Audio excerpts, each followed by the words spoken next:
Niba uri kunyura mu buzima bugoye cyangwa se mu bihe bigoye, niba wihebye cyangwa se wakomeretse, dore amategeko 10 cyangwa se uburyo 10 ushobora gukoresha muri ubwo buzima bugoye cyangwa se nimba wigunze. Reka twihute n'itegeko rya mbere, kandi ndabizi biragufasha, cyangwa se n'igihe uzakomereka cyangwa se ukaba wigunze byazagufasha. Itegeko rya mbere, menya kwishimira kuba wenyine. Kuba wenyine buriya si igihano, ahubwo ni amahirwe yo kwimenya neza, ni n'amahirwe yo gutekereza, kandi akaba amahirwe yo gukura mu bitekerezo. Reka turebe itegeko rya kabiri, iyemeze ko atari bose bazaguma hafi yawe. Hari abantu baza mu buzima ariko bakongera bakagenda, ntibakubanire. Gusa icy'ingenzi ni ukumenya ba bandi bahagumye igihe wari ubabaye cyangwa se igihe ubabaye, igihe wigunze. Menya ba bantu b'ingenzi baza bakaguma kandi bakagufasha, ariko nanone uzemere cyangwa se umenye yuko atari bose bazaza ngo bahagume. Rero ugomba kumenya abazaguma kandi ukamenya n'icyo bagufasha n'uburyo bagufashamo. Reka twikomereze n'itegeko rya gatatu, komeza ku ntego zawe no mu gihe utavugwa. Igihe cyo gutoza ni igihe cyo gutegura neza.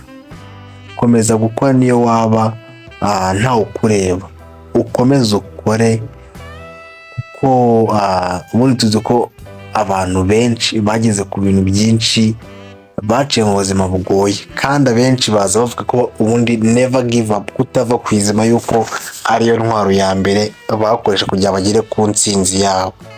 Reka twikomereze n'itegeko rya kane, cyangwa se uburyo bwa kane wakoresha mu gihe uri mu buzima bugoye cyangwa se mu gihe wigunze.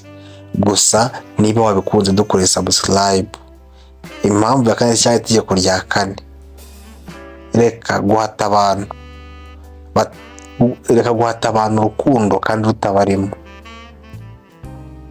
Nk'uko uzi ko umuntu atakambara inkweto zose, nimba yambara nimero 40 ntabwo yakambara nimero 50 ngo bikunde, ziramujabuka. Kandi yakambara 5 ngo bikunde, n'ubundi ikirenge nticyajyamo. Rero wihatira abantu bose kugukunda, kuko akenshi niyo wambaye inkweto zitagukwira ahubwo zishobora gutera gukomereka. Rero nimba abantu mutari ku rwego rumwe cyangwa se abantu batagukunda, wibihatamo, kuko bashobora gusigira ibindi bikomere byatuma wigunga cyane. Reka twikomereze n'itegeko rya gatanu, genzura ibitekerezo byawe niyo byaba byubaka. Ibyo bikoresha wubaka isi yawe. Kwigunga bizana ibitekerezo bibi, kandi nanone bikagufasha gukontorora emotion zawe. Iyo wigunze ubona umwanya wo kwitekerezaho. Iyo ugize ibitekerezo bibi, akenshi ubifataho n'umwanzuro. Uri ufashe umwanzuro wigunze, akenshi umaze igihe kirekire utekereza, ariko ntibikakubera intandaro yo gutekereza gukora ikintu kibi. Ahubwo ujye utekereza, wibaze n'impamvu yo gutekereza ibyo bintu, kugira ngo ureke ubihandoringa cyangwa se kugira urebe ko wabikemura, ariko bitaguteje ibindi byago. Reka twikomereze n'impamvu ya gatandatu. Impamvu ya gatandatu ni vaho ngaho hakomeretse. Niba uri ahantu hagukomeretsa, niyo haba hari amateka ameze gute, hitamo ituze kuruta amateka yawe. Hitamo gukira kuruta kuguma mu bikomere. Niba hari ikintu cyakubayeho kitari cyiza ahashize, ku cyahazaza hakomeza kubakira kuri ya mateka mabi, ahubwo ubaka amateka mazima, amateka afite icyo asobanuye mu buzima uyu munsi, kugira ngo ejo hazaza hazasange umeze neza.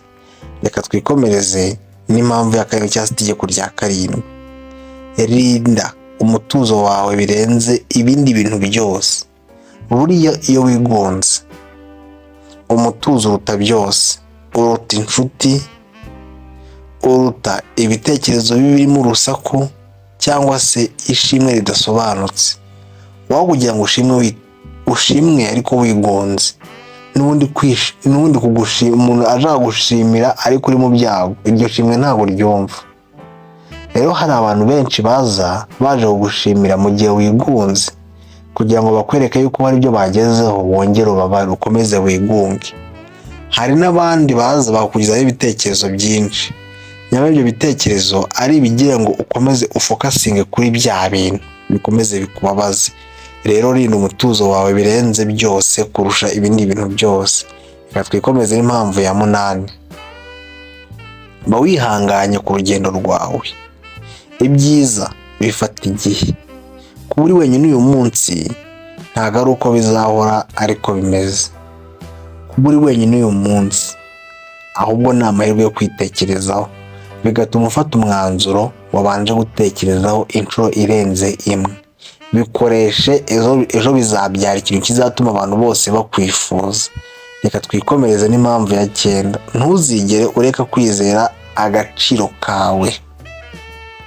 Niyo nta muntu waba ukumva, umunsi umwe uzagera abantu bavuza impundu, umenye ko uhagije kandi umenye yuko wari ufite agaciro igihe nta wundi muntu wakaguhaga. Reka nguhe urugero ngo rwumvikana. Nuramuka ufashe ibyondo ukisiga mu maso,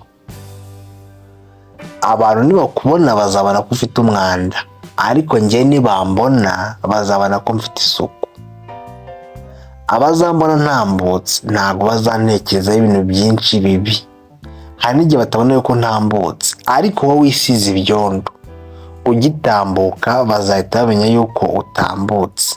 Basigaye banagufokasinga ngo batiye kuki byagenze kuriya, bitewe n'akantu gato dutandukaniyeho. Hari abantu basigara bakuvuga.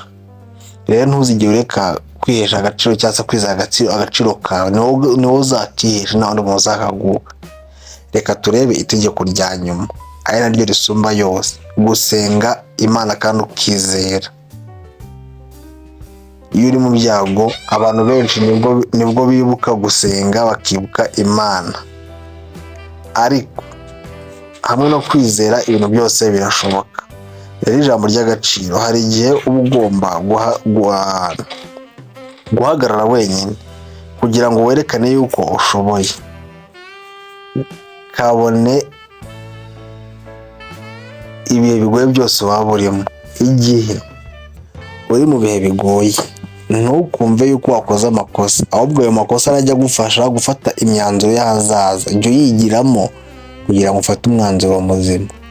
Iyi ngiyi ni inama y'umunsi. Ica kuri Big Win TV. Nawe jye n'icyubahiro. Turakunda. Ciao ciao.